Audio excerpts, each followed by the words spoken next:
Just an update. It's a V-Day today for UK as well.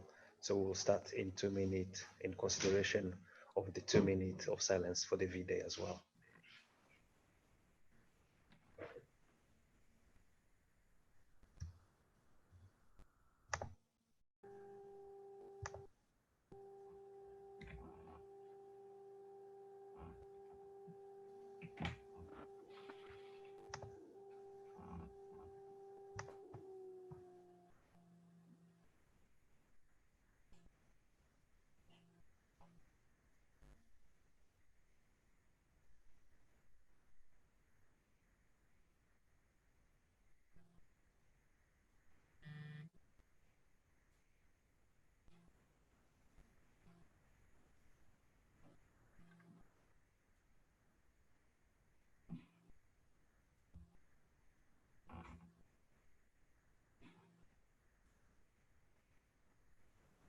Tu peux mettre ça aussi de l'autre côté, on va suivre.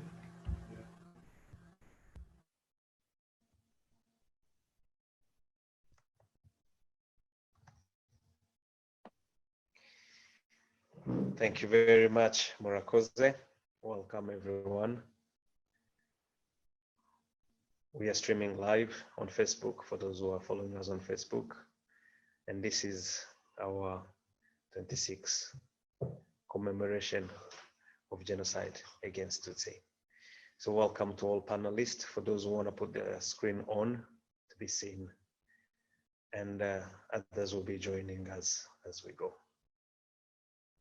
I am Jabo Butera, and today I'll be facilitating the conversation or facilitating the passing of the messages, as today we are using technology to stream and share this moment of commemoration. The host today is our city of Coventry, and that's where we're supposed to be hosting our event today. Unfortunately, due to the COVID, we are doing with what we can with technology. So welcome to everyone. Today is a moment. Fellow Rwandans here in the UK, we've agreed and considered to come together, but also to invite all our friends and friends of Rwanda, but also to invite the whole humanity to join us in this time where we're getting to share our history. We're getting to remember. So the word Kwibuka is the one you'll see most of the time. It's our 26th time we're doing this commemoration. We remember the theme of Kwibuka26, of the theme of this year, is remember, unite, and renew. We remember by honoring the memory of the victim of the 1994 genocide against the Tutsi. We unite through the strength, dignity, and resilience of all Rwandans. We renew our determination to build a prosperous future for generations to come.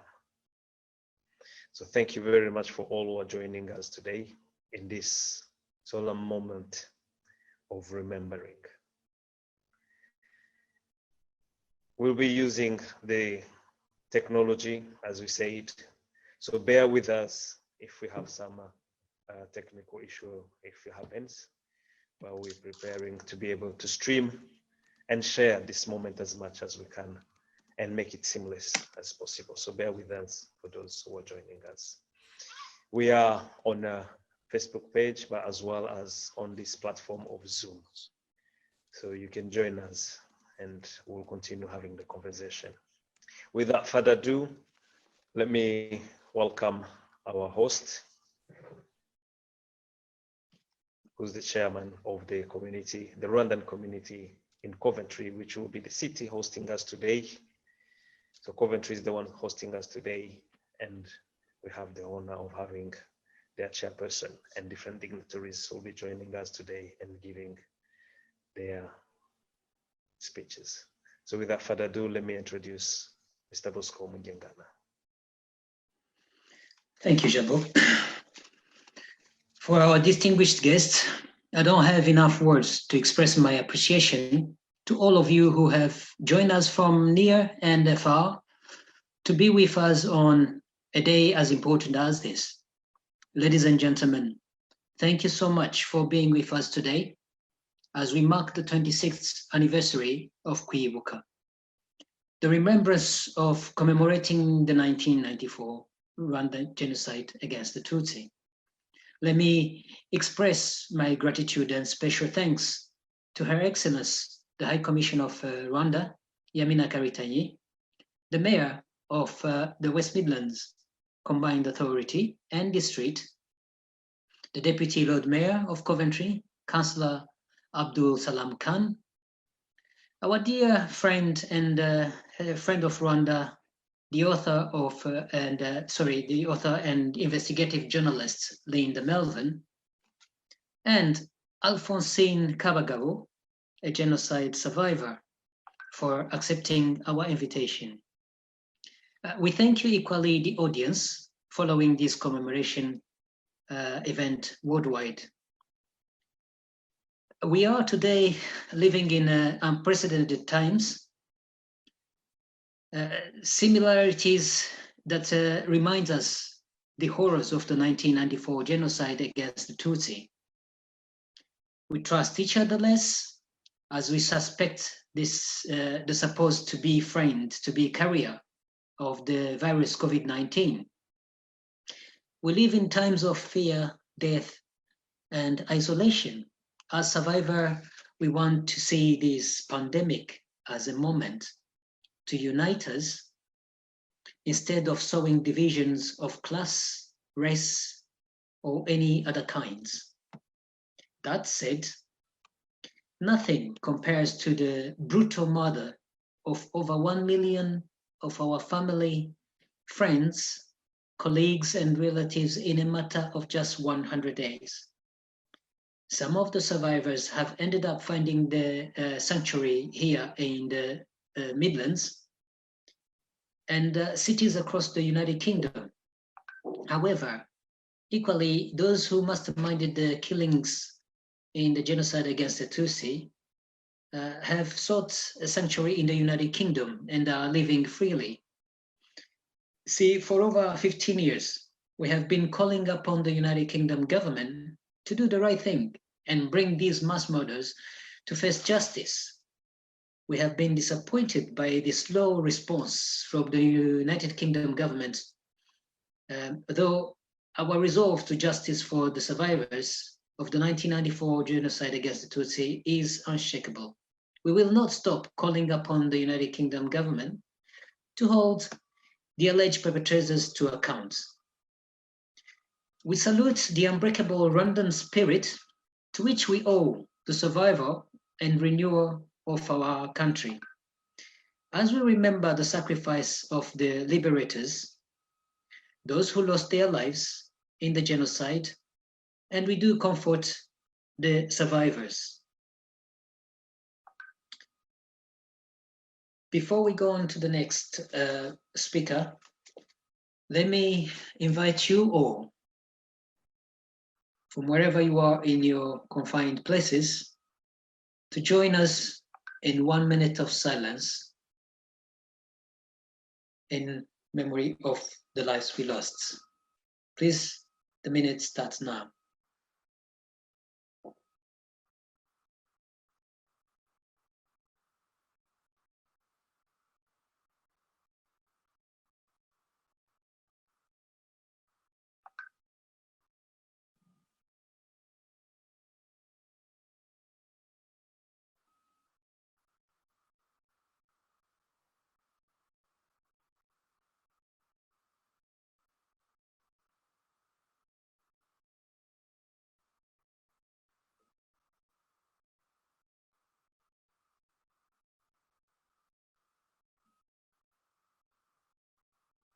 Thank you all.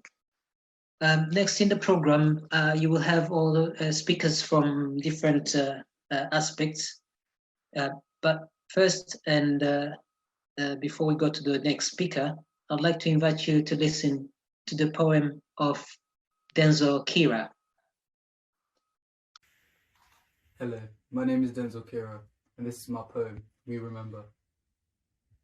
We remember 26 years ago. We remember the sleepless nights filled with darkness and terror. We remember the struggle when you hoped the world would be fairer. We remember when the world turned its back on us. We remember when they were not right and just. We remember the cries of babies who were left alone. We remember the cries of families who were tortured in their own homes. We remember the cries of women who were brutally raped. We remember the screams, blood flows, sharpening of machetes, and how you narrowly escaped. We remember the genocide against the Tutsi as a part of us. We remember that during this time, we need to strive. Strive to keep our memories alive. Strive because in our hearts they never died. Remember that we are your voice and that we cannot be silenced. Remember that justice still has to be served and we cannot be quiet. Remember that we have gone through so much and there's more to conquer. But we stand and represent Rwanda with honor. We remember. My name is Brandon Senga and I'm here to reflect on being a child of a Rwandan genocide survivor. This year marks 26 years since the tragedy of the genocide against Tutsis in 1994. Growing up as a child of a Rwandan genocide survivor, my father would often take me to events every year where I'd see genocide survivors give emotional testimonies, and I'd see my father in a sad mood, sometimes crying. I knew very little about these events as I was a child, until I asked my father what these events were about and as to why they occurred. I then came to understand why my father was emotional at this time of the year. This has affected me as I've only been able to hear stories about my grandparents who sadly lost their lives in the tragedy of the genocide. After this talk with my father, I was eager to learn more about the genocide and took it upon myself to do research. This has allowed me to gain a base of knowledge on the genocide, comfort survivors like my father and Rwandans in general, and raise awareness on the genocide against Tutsis in 1994. Thank you. Next in the program, I'd like to invite you to listen to the speaker who is providing us with an intense testimony. Alphonsine Kawagabo is a survivor of the 1994 genocide against the Tutsi. She is a passionate advocate for cultural understanding and peace building. She is a trustee of SURF, the Survival Fund Organization, which is a not-for-profit organization supporting survivors of the genocide and providing relevant information about the ongoing status and needs of survivors. Alphonsine is also part of Ishami Foundation's speakers team. The team speaks in schools and other events to raise awareness of the 1994 genocide against the Tutsi in Rwanda, as well as other modern genocides. Alphonsine is an expert in girls and young women's empowerment. As the director for the World Association of Girl Guides and Girl Scouts for many years, she supported young women in Rwanda and other countries in Africa to build skills and become agents of peace in their communities. Without further ado, please welcome Alphonsine. Thank you, Bosco. Can you hear me? Yes, we can hear you fine. Yeah, so as you say, my name is Alphonsine Kabagabo. I am a very lucky survivor of the 19 Rwanda genocide against the Tutsi. Not only I survived the genocide, but also I survived the discrimination and social polarization that has been going on before the genocide. So today, I am very honored to be able to share again my story. When Eric asked me a few days ago, of course, like I have always done, I said no. I said, Eric, can't you find someone who has a more powerful story? Because I have always assumed that being a lucky survivor who survived with my immediate family, my daughter, my parents, my sister, maybe I shouldn't be speaking because, as we say in Rwandan, but I always again reflected and I say, no, that's the reason I should speak, because I have been so lucky to survive. So I have the duty to speak out for those who did not, but for those also can't speak for different reasons. So I am really honored again to be able to share my story, and I will try to make it brief. Just started saying again, for me, it's an opportunity to be very grateful to have survived, and to be grateful to have the voice to talk. And today, I still can't believe it's 26 years that we all survived the genocide. And as I said, for me, surviving with my baby, my daughter, who is now 26, that time she was 6 months, with my dad and my mom, who were in their 70s, my sister, who was with me and had 2 children, my niece, nephew, we were all together in the same house and we all survived. But before I share briefly how we survived, I'd like to briefly talk about my personal experience of discrimination that happened before the 94. I came from a family, a quite big family of 14 children. I have 8 sisters and I had 5 brothers. But when the genocide started in April 94, only 2 of us, only one of my sister and myself, we lived in Rwanda with our parents, and one of my nephew and nieces. As I said, I had a baby, my sister had 2 children. Because of the discrimination, the polarization that happened against the Tutsi before, since 1959, all my other sisters and brothers have left Rwanda and have found exile in Burundi, Congo, which was Zaire at that time, Belgium, Canada, and mainly most of them left in 1973. Do you remember, some of you, what happened in 1973 when there's so many killings going on already? So 10 of my siblings lived abroad. I used to be very sad saying, oh, I miss them, why don't they live here? They couldn't even visit easily most of the time because they were not allowed to come back to Rwanda. But when the genocide started, I told myself, I am glad they are not here because I do not think we could have all survived. On a personal note, I grew up in Rwanda until 94, and I was, again, very lucky to go to primary school. But one thing I always now remember when I think about it is, as a such young child, how you're already aware of being a Tutsi because your friends are telling you that you are a Nyenzi, you are a snake, you are a Tutsi. So I always remember how unfair it is to think that at a such young age, you have to be aware of being a Tutsi or a Hutu than being a human being. But again, my experience is when I finished primary school, I have to say, quite bright, and I thought I will go secondary school. Even there were not so many secondary schools, but I thought, I am the first in class, I will go to secondary school. It was not automatic because being a Tutsi meant I was not given priority. So my dad, using his contact, he was very Catholic. He managed to get me into a secondary school, in a Catholic secondary school in Gisenyi, in Muramba, a very remote rural area in Rwanda. And believe me, for 3 years when I was in that school, in what we called Tronkoma, I remember always how I was called Kandrodera, how I was called Musinga sister, how I used sometimes to hide and not want to go to the church because I did not want people in the village to look at me and start, kind of telling me things I do not want to hear. But I survived those 3 years. And after that, I told my dad, can you use again your contact? And I got to study in Kigali. I don't want to be in an area where I'm seen like not a human being.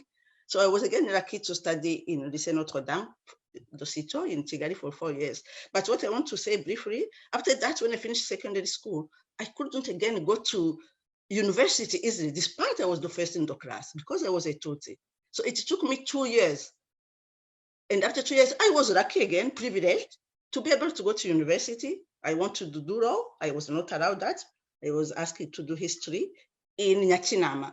But to go to university again, because I had a very good friend, a Hutu, which these days we don't even want to say that we are Hutu or Tutsi, but at that time it was so obvious. She intervened. She went to the ministry and said, my friend is bright and she's brighter than me. I don't understand how she can't go to university. So I went to study history in Nyatinama. And again, for 5 years, the few of us who were Tutsi in that environment, we really were sometimes told things I can't repeat. We are Inyenzi, we are snake, we are that, we are, and personally always being reminded that I am single sister, which for me, it did not matter, but to be told that constantly.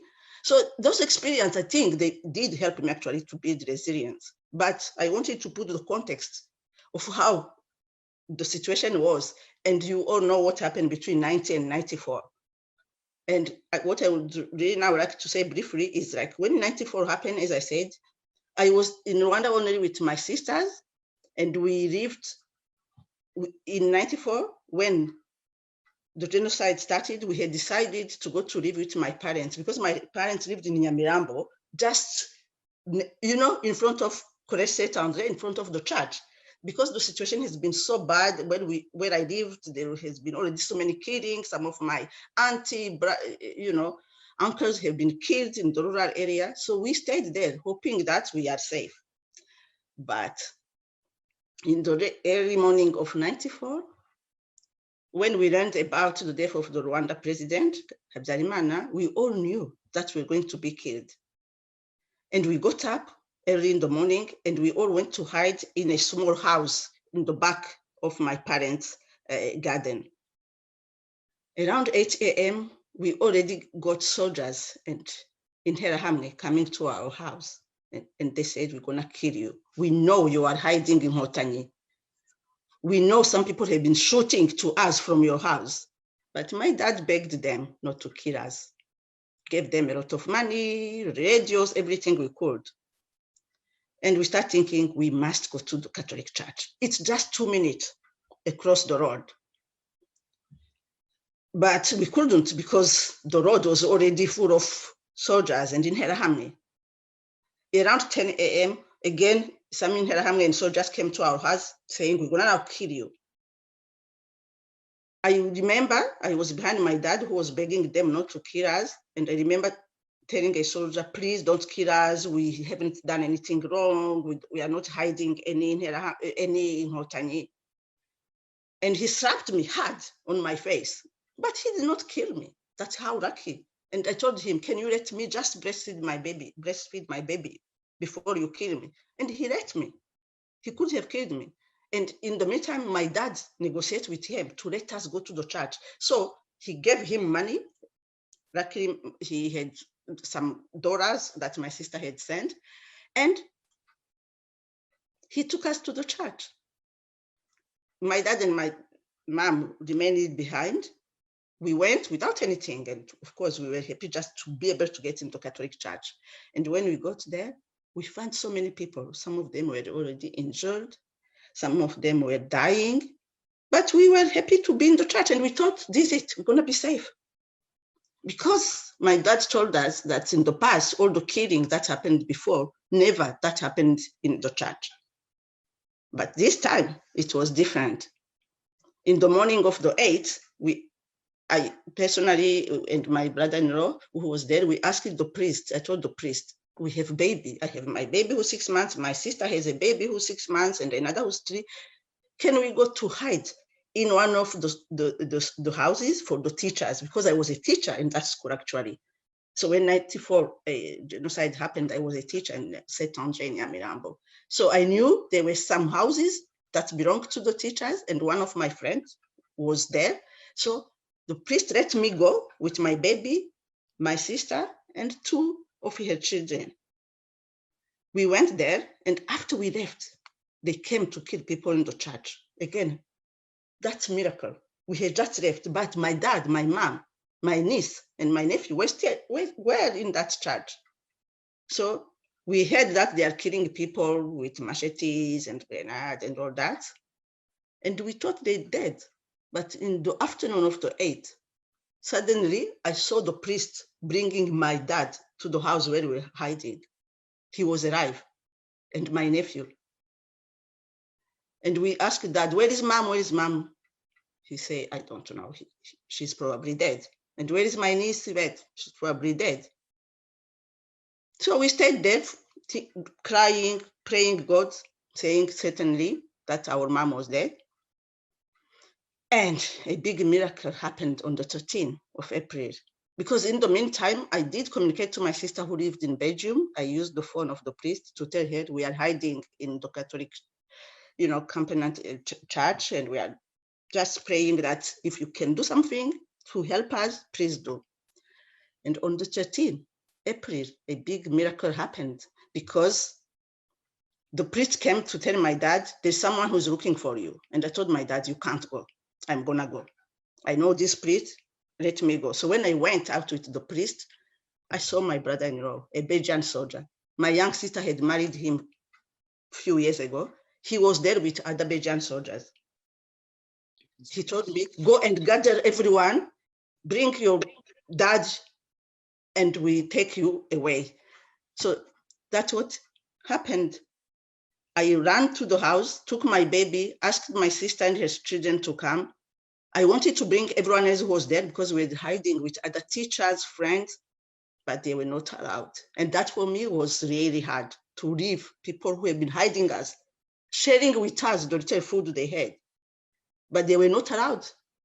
So when we went to, my brother-in-law took us in this big military tank, I believe, a military.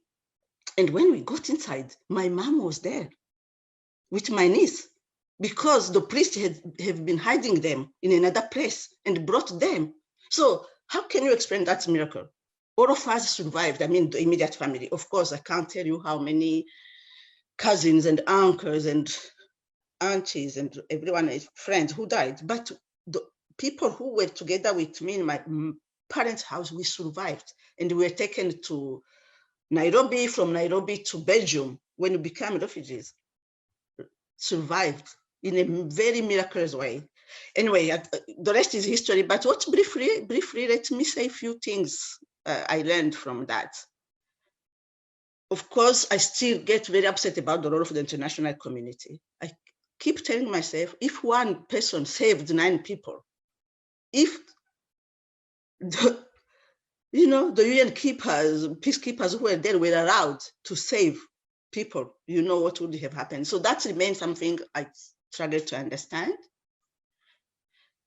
The Catholic Church for me at that time, it took me years to go back to a church because I couldn't accept that people have been killed in God's house. So it took me some years. Of course, now I am really committed and I'm faithful. I am grateful to God, but that it took me 5 years to go back to the church because I couldn't believe that people were killed in a church. But also true, I was a history teacher and I was teaching young people how important to just be a way of human being and all that. So for me, one thing that has been also a big reflection is how bad leadership played a key role in the genocide in Rwanda. Leaders from the top to the bottom who were dividing us instead of uniting us, who used ethnic division to have power. That's also something. After that, when I work with young people, I talked about the importance of good leadership, saying that's what is happening in Rwanda now, having a good leadership that makes sure that we are united, that we are no longer Tutsi or Hutu. That's not what is most important in our life. We see the difference that make to have a leadership that focuses on unity and reconciliation. And that's something I always also reflect on.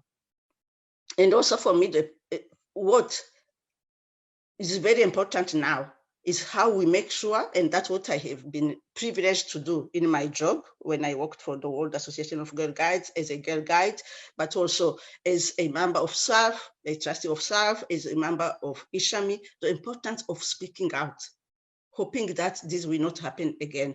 The importance of working with young people and talk about peace building, the importance of tolerance and acceptance. So that's a lesson that I learned, that surviving the genocide give me that duty to be a voice of peace and reconciliation. And I would like to finish by saying, like all of you, today we are not only remembering our people who were killed, but today it's also an opportunity to fight denial, which is so painful. And to fight for justice, as Bosco, you said at the beginning, how can we live in a world where people who committed genocide are still living in countries like UK and others without being persecuted? How can that be possible? So 20 years later, we have the duty to continue to fight for justice. And 20 years later, we all remain committed to remember, unite, and renew. So our children and grandchildren can live, hopefully, in a better world. Thank you. Thank you very much, Alphonsine. Thank you for this wonderful words you've put together, and this a difficult time, and the right message you've passed along for the next generation.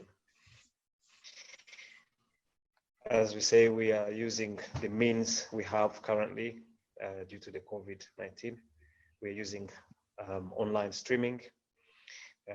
For those who are able, please join us on Facebook as well. It's not easy to be able to share this heavy moment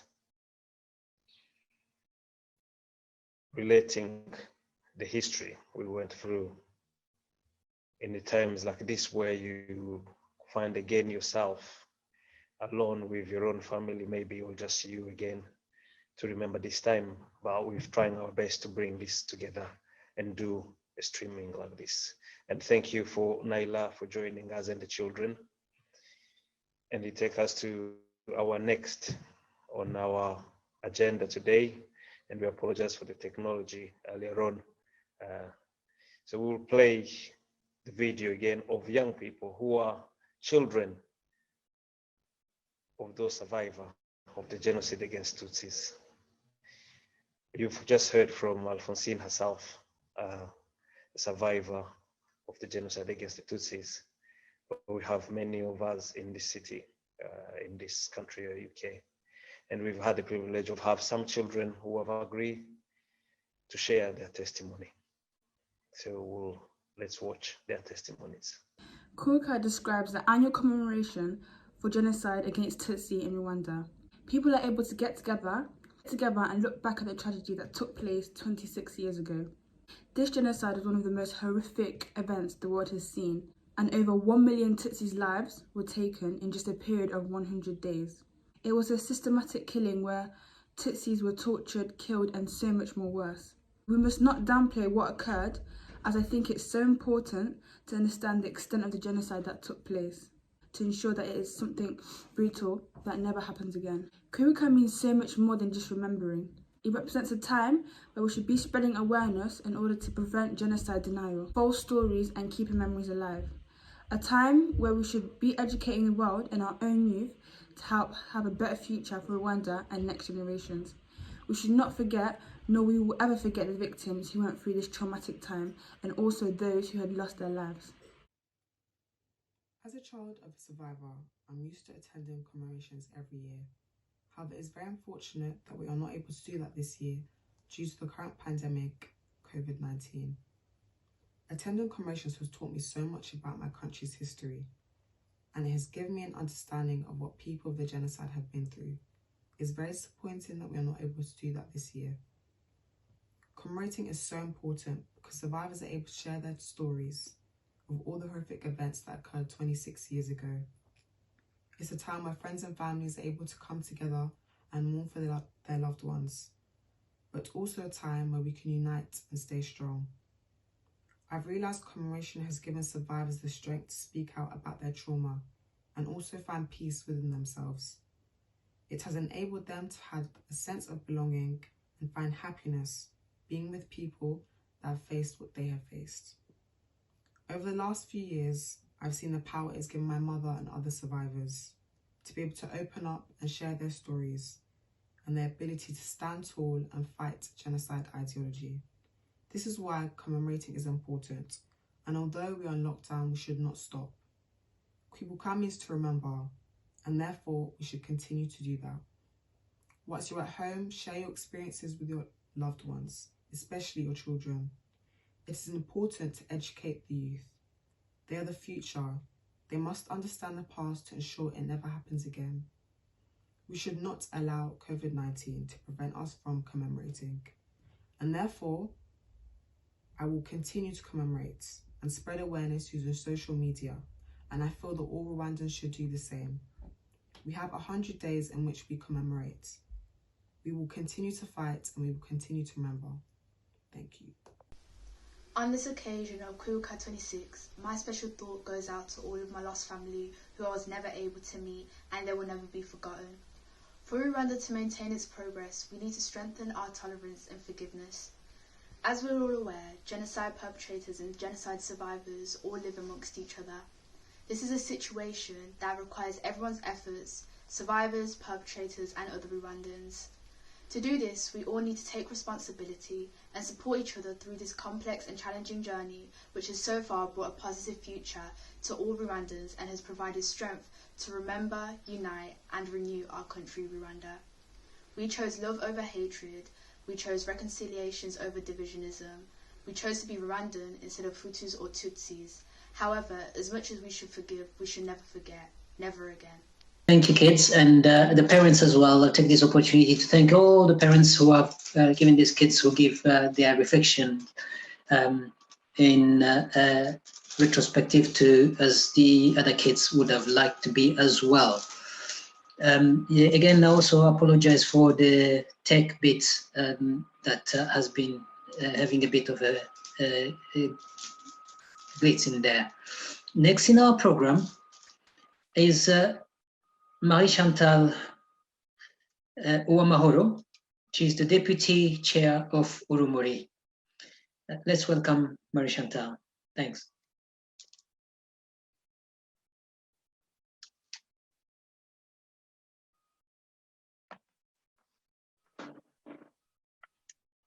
My name is Marie-Chantal Uwamahoro, as Roscoe said.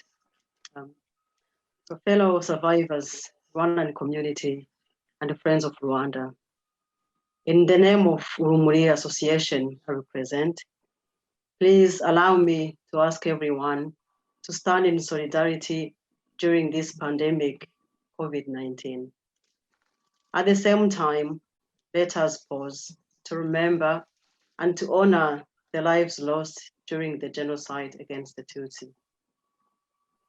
It is very unfortunate that we cannot physically gather as a community the way we usually do commemorate.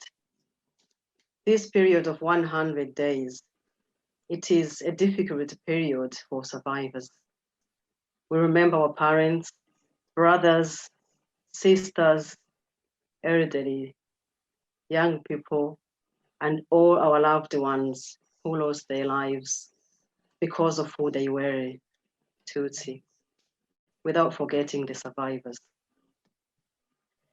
Some of us might be struggling in confinement to manage the trauma experienced, and many more are disappointed that they are not able to spend this time with friends and the family to mourn for their loved ones at this present moment of time.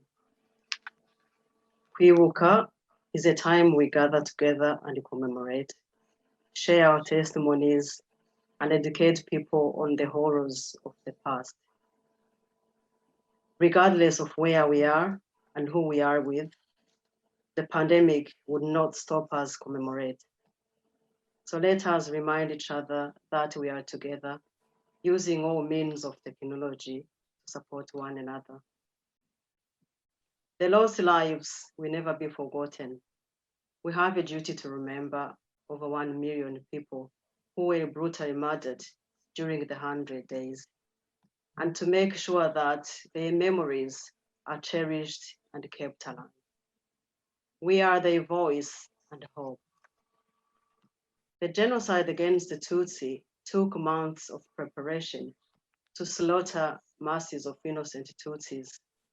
and clearly someone is responsible for the killing. The propaganda was used to make sure that Tutsi minority are wiped out. Luckily, many of us survived. As it is often said, the last victim of any genocide are the truth. So as a survivor of the genocide against the Tutsi, I feel that we have a duty and obligation to make sure never again means never again. We owe it to our loved ones, but most importantly, to our future generation. So it is important that we continue to raise awareness of the genocides and to keep memories alive by sharing our testimonies and educating the world to understand what happened to us so others can learn from our past. 26 years on, we should be proud of what we have achieved and be proud of who we are. Even though the deep-rooted trauma still haunts many. Today, survivors continue to build their lives in the aftermath, and we must continue to build our resilience for a better future. Survivors continue to experience an increasing movement of genocide deniers, both Rwandans and non-Rwandans. Denying the 1994 genocide against the Tutsi is not just an absence of the truth, but a hurtful instrument. It is seen as a double killing. It is used by many to deny the genocide against the Tutsi, denying dignity of survivors, and seek to destroy our history. These genocide deniers are determined to deny the genocide against the Tutsi in favor of perpetrators through the media and rewriting our story. We still need to be vigilant and fight the genocide ideology and reject deniers in order to prevent this happening again and to take ownership of our history. Genocide and crime of humanity are a deep offense for survivors and their relatives. We appreciate that some countries have extradited alleged perpetrators of genocide to Rwanda, all whom have fair trials, and those found guilty convicted. However, survivors feel that a great need of justice is needed, especially in the United Kingdom. We, the survivors, are aware that justice delayed is justice denied, and we strongly call upon the UK government to stop harboring genocide perpetrators and bring them to account to their atrocities. So let us continue to remember the victims of 1994 genocide against the Tutsi. It is important that we understand how hate, prejudice can prevail if we fail to act and prevent it. We must learn from our history so that the history does not repeat itself. Let us continue to remember, unite, and renew, and hope that never again means never again. To my fellow survivors, stay strong and always remember that we survived for a reason and you won't be silenced. Thank you all. Thank you, Chantal, for the heartfelt remark. Today as well, we have friends of Rwanda, and they've shared their remarks with us. Due to COVID, they could not join us, and other circumstances. They would be happy to come along wherever we would have had an event. They would have joined us and come and share with us. So among the friends of Rwanda, the next person coming on our remarks is Linda Melvin. Linda Melvin is a British investigative journalist For several years, she worked for the Sunday Times in the UK, including on the investigative insight team. Since leaving the newspaper, she has written 7 books of non-fiction and is widely published in the British press and academic journals. She is a former honorary professor of the University of Wales in the Department of International Politics. Melvyn is a world expert on the United Nations. For the past 20 years, she has concentrated on the circumstances of the 1994 genocide against the Tutsi in Rwanda. She was the second vice president of the International Association of Genocide Scholar. Please let's follow the remark of Linda Melvyn. Thank you for asking me to participate in this 26th commemorative event. This is the time of year that we do come together to remember the victims and pledge our support to the survivors. It is also a time when we remember the abandonment of Rwanda and what happened during those terrible 3 months in 1994. I have in my archive the cable that the International Committee of the Red Cross distributed on April the 28th, 1994. It amounted to the most strongly worded statement in the history of the International Red Cross. And it described what was happening in Rwanda. Whole families were being exterminated. Babies, children, old people, and women were being killed in the most atrocious circumstances. The statement described how the cruelty knew no bounds. The statement also described an astonishing level of organisation for the killing, the political resolve and determination. And the International Committee of the Red Cross pleaded with the Security Council to act, to end what was described as the terrifying mechanism of the massacres. Instead, the genocide of the Tutsi became the greatest failure of the UN Security Council, as governments ignored their treaty obligations to prevent the crime, knowing all the while it was being committed on a scale that justified and compelled intervention. In a milestone moment of shame, in the evening of April the 21st, the Security Council had voted to withdraw its UN peacekeeping force from Rwanda, knowing all the while that the genocide of the Tutsi was underway. And as those terrible days unfolded, the more evidence of genocide emerged, it became evident the more reluctant politicians and their officials were to acknowledge genocide was happening. In those 3 terrible months, the Council undermined every one of the UN's founding principles enshrined in the UN Charter.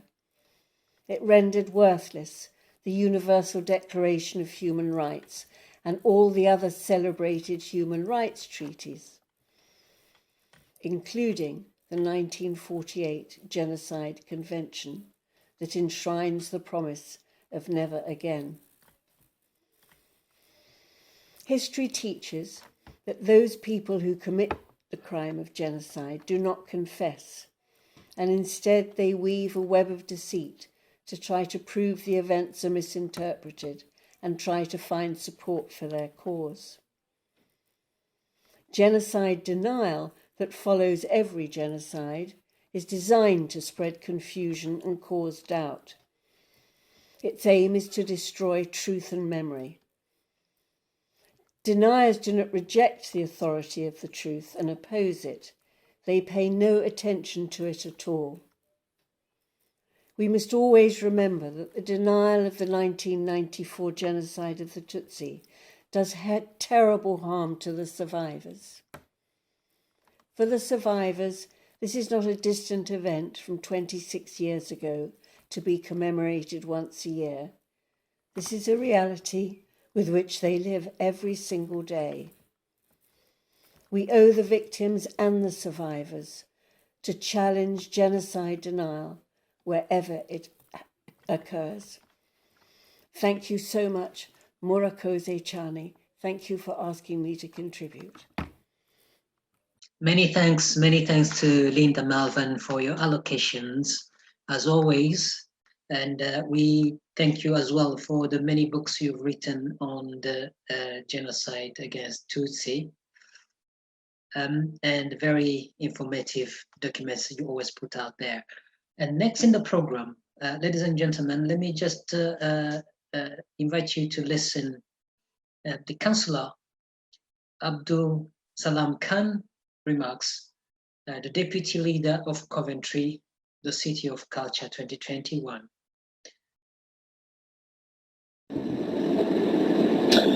Your Excellency, honoured guests, ladies and gentlemen, good afternoon. It is my very great honour to join you today on behalf of the City of Coventry to mark the 26th anniversary of the Rwanda genocide and remember all those who died so tragically. Those terrible events in 1994 must never be forgotten. The scale and the brutality of the massacre shocked the world, and the effects are still being felt today. Many thousands lost their lives, with others tortured and raped. Whole communities were devastated and many had to flee for their lives. Here in Coventry, we are very proud to welcome those we could. Our city is known worldwide as a city of peace and reconciliation, and as a welcoming city of sanctuary, and we are now honoured to have a strong Rwandan community as part of our life. They are an inspiration to us all. They have faced incredible hardships that few can imagine and shown such courage. They have had to adjust to a new life in a new city and country, and that must be so very hard. Your Excellency, we would have been proud to show you some of our beautiful multicultural city today and to stand alongside you and those we have welcomed from Rwanda to mark this anniversary. Unfortunately, due to the COVID-19 pandemic, we have had to change our plans a little, but our tribute and the good wishes of our people remain the same. As a city of peace and reconciliation, we work with others around the world who have suffered through man's hatred. There are cities like Coventry who have suffered through war, and countries like Rwanda who have seen terrible atrocities through genocide, such as Cambodia, Bosnia, Darfur, Afghanistan, Syria, and others.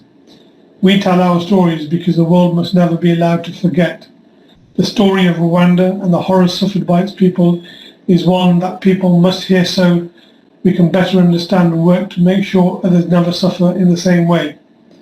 It is important that we join together to mark this anniversary every year, no matter how many years may pass.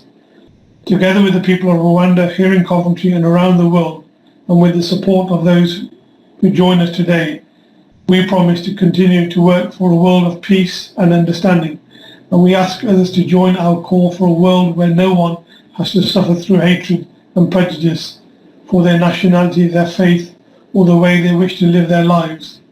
Ladies and gentlemen, as you know, today our city and others are remembering the end of the Second World War in Europe and standing in silence to honour those who gave so much to bring us peace 3/4 of a century ago. It is terrible to think that in many years since that war, so many others around the world have continued to suffer. It reminds us all that we must continue to work for peace, side by side in friendship for the good of all people. I hope that one day soon we will be able to welcome you all to Coventry to take the next steps in the vital work.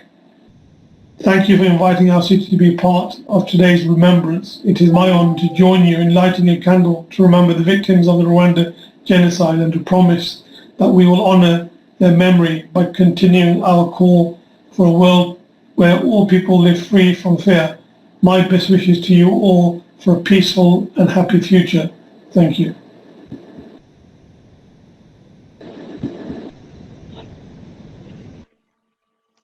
Thank you, Councillor Khan, and it's a pleasure to have you on this event as well. Next, equally important, is our West Midland Combined Authority Mayor, Mr. Andy Street. Hi there, Andy Street, Mayor of the West Midlands here, and I'm delighted to have been asked by the Rwandan community in Coventry to offer some thoughts today on this Kwibuka, the period of remembrance for Rwandans killed in the genocide of 1994. But the message must be for Rwandans across the West Midlands, not just the Coventrians on. But of course, 26 years on from the genocide against the Tutsi, it's very important that we do remember just what happened. And at the heart of the Kwibuka are three values of remembrance, of unity, and of renewal. And they're so relevant not just to what happened in Rwanda, but to everywhere around the world that has suffered genocide or hatred. And I do believe very strongly that remembrance is such an important principle and thing to do, because it's through remembering what happened in the past you ensure it can never happen again. Across the West Midlands, we're working hard to create that society in which every group tolerates, respects every other group. So what you're remembering today from what happened in Rwanda 26 years ago is directly relevant to what we're trying to do here in the West Midlands today. Thank you for asking me to say a few words, and I hope that your day is a very thoughtful one and helps move us all forward. Thanks very much. Thank you very much for the leaders in West Midland and the city of Coventry. Just to reiterate and inform those who are following us, we are commemorating the 26th. It's the 26th commemoration of the genocide against the Tutsi, and we're doing it live as the UK, Rwandans living in the UK, or the UK community of Rwandans. This would have had it in the city of Coventry, but due to the COVID-19, we're doing the best we can to keep commemorating. As many of our panelists mentioned it, this is our duty. This is our duty to always remember by honoring the memory of the victim of the 1994 genocide against the Tutsi. But also we unite through the strength, dignity, and resilience of all Rwandans, as well as we renew our determination to build a prosperous future for generations to come. I would like to invite next one of our panelists, which is the chairwoman, the chairperson of the Rwandese Community Association in the UK, NARC, Rwandese National Association of Communities in the UK. That's Madam Alice Gaparai. Please welcome Alice. Thank you, Bosco. Fellow Rwandans and friends of Rwanda in the UK, good morning. On behalf of National Association of Rwandese Community in the UK, I would like to begin by thanking you all around the UK from your homes where you are following today's commemoration of the genocide against the Tutsi. I give special thanks to the Lord Mayor of West Midlands, Andy Street, Councillor Abdul Salam Khan, investigative journalist Linda Melvin, and all the organizers of this event for your time and dedication to make this 26th commemoration of the genocide against the Tutsi successful. We join together today as Rwandans and friends of Rwanda across the UK to commemorate 26 years since the start of the 1994 genocide against the Tutsi in Rwanda, during where over 1 million people, Tutsi, were killed in only 100 days. As Rwandans, it's our obligation to commemorate every year to honor our beloved ones and console survivors. It is also our duty, as my colleague says, to stand against genocide, ideology, and denial. Nothing should stop us from doing so.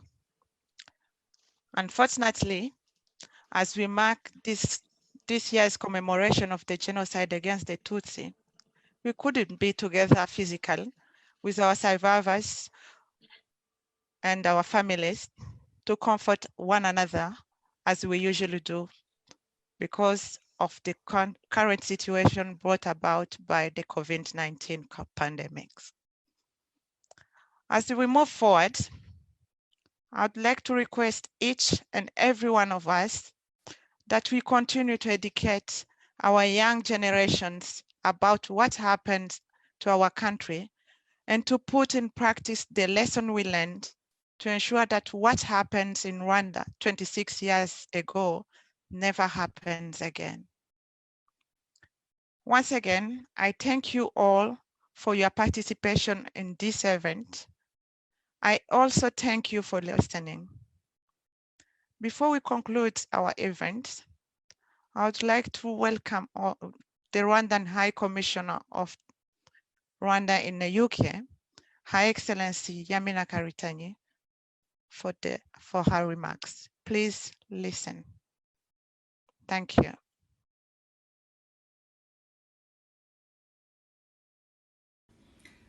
Dear friends, this year, commemorations of the genocide against the Tutsi across the world are affected by COVID-19, a pandemic which has made it impossible for Rwandans and friends to gather as we pay respect to our departed souls. I therefore thank you, our wonderful diaspora and organizers of this virtual but important Kwibuka26, for your untiring engagement on the subject of exposing the last but equally painful stage of genocide, which is denial. Each commemoration offers us all an opportunity to renew our pledge to expose the evils of genocide, denial, and revisionism. The government of Rwanda has indeed made it clear we have to be forceful in our fight, as some of the denial carries political undertone which genocide fugitives continue to promote, often supported by some in the mainstream media as well as academia. Denial, when left unchallenged, is a threat to humanity's collective conscience and serves as the ultimate offense to the memory of the victims. Those promoting denial for the sake of evading justice and breeding hatred must be brought to the realization that the millions of Rwandans and other honorable citizens of the world will not allow for the forces of evil to casually and intentionally continue to inflict emotional distress on our people, on our nation. And as we continue to remember our departed loved ones, let us also check on our brothers and sisters who find this period hard to cope with in normal times, and certainly now when contact is limited. Thank you.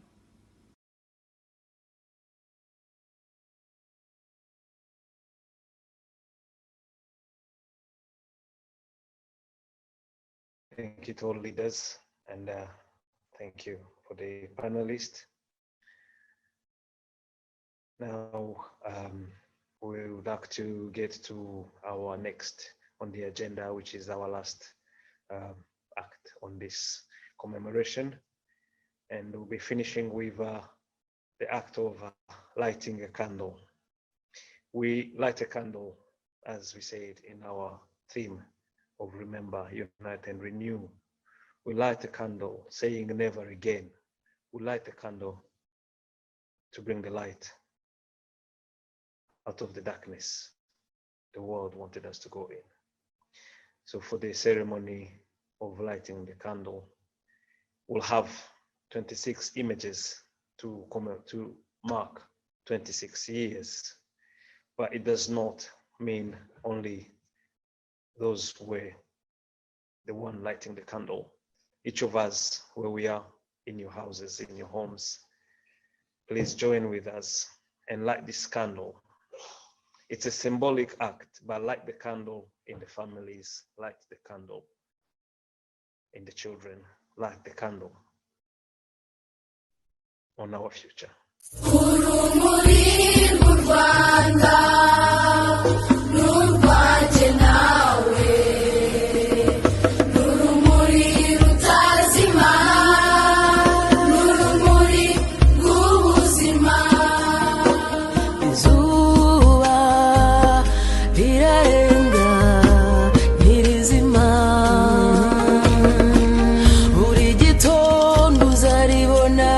rirashe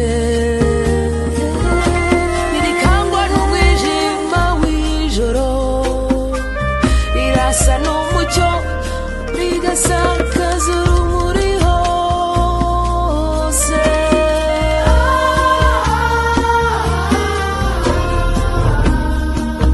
This is the light of remembrance, the light of life.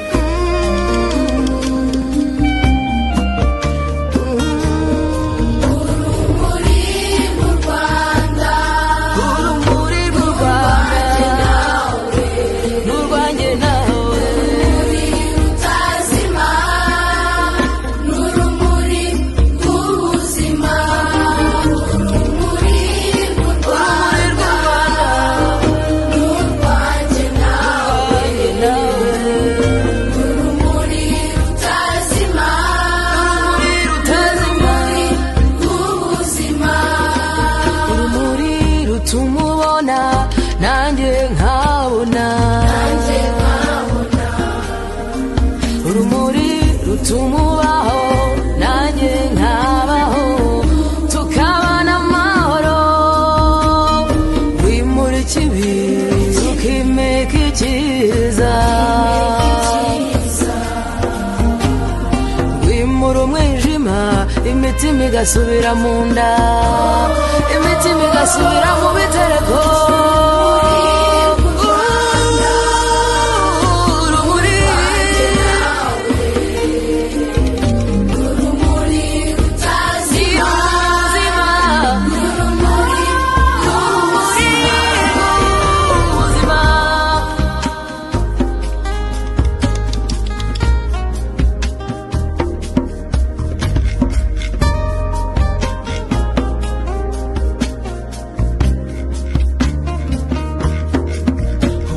Urumuri ururinda icyarukomakoma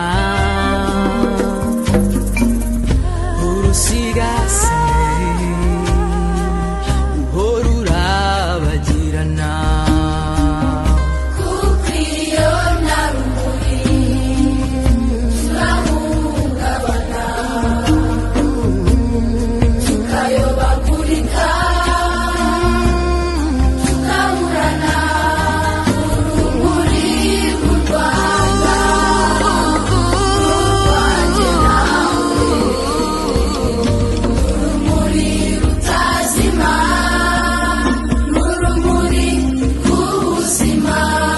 Thank you for the sharing and the candles. They take some stop on there before the 26.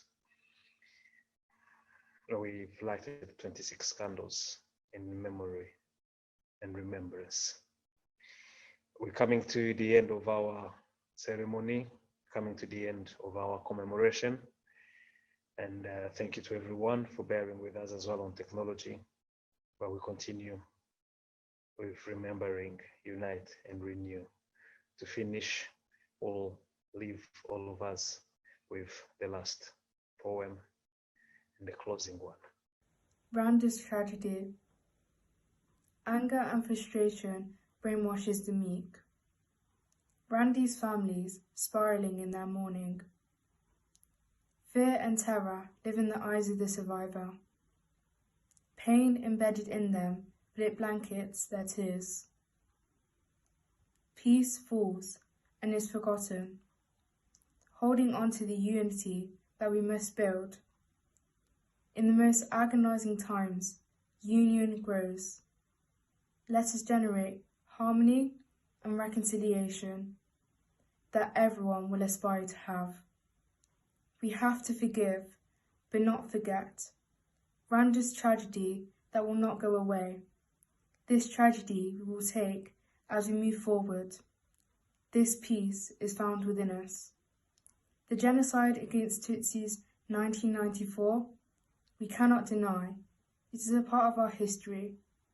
We must remember and cherish so that the pieces of Rwanda that we have lost will return. Rwanda's tragedy. Thank you all and have a good day.